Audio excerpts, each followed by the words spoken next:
Hi everyone, in front of me I've got Nokia G11 and let me share with you how to add the fingerprint to this device. So first of all, let's enter the settings, and here we have to find the security. Now let's tap on the fingerprint, and this is actually the very first step of adding the fingerprint, which may be quite confusing because here we have to choose the screen lock. It is actually crucial because if for some reason the fingerprint sensor won't work, then you will still be able to unlock your device using the backup lock method.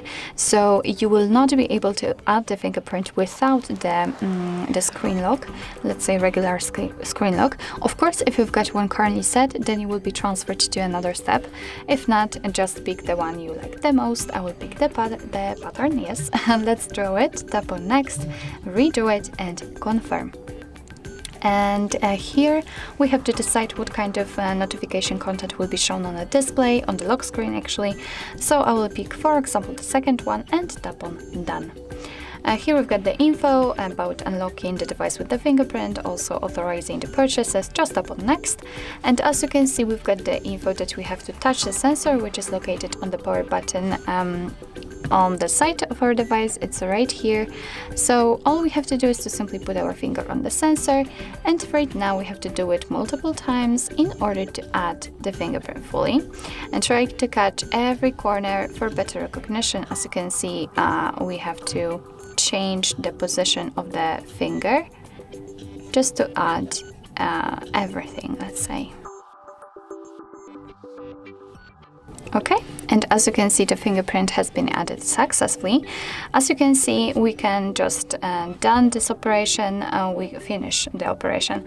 We can rename the fingerprint here or add another. I will simply tap on done. What happened here? So if you want to, we just go back to the security settings so we can enter the fingerprint.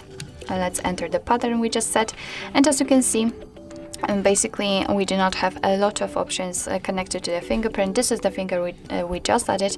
We can tap on it, rename it here if you want to, or remove it just by tapping on delete. You can add another fingerprint if you want. I believe you can add up to 5 fingerprints. So now let me lock the device and check if it is working. So let me put my finger on the sensor, and as you can see, the device is unblocked, which means that we just successfully added our fingerprint to it. So actually this is it. This is how to add the fingerprint in your Nokia G11. Thank you so much for watching. I hope that this video was helpful, and if it was, please hit the subscribe button and leave the thumbs up.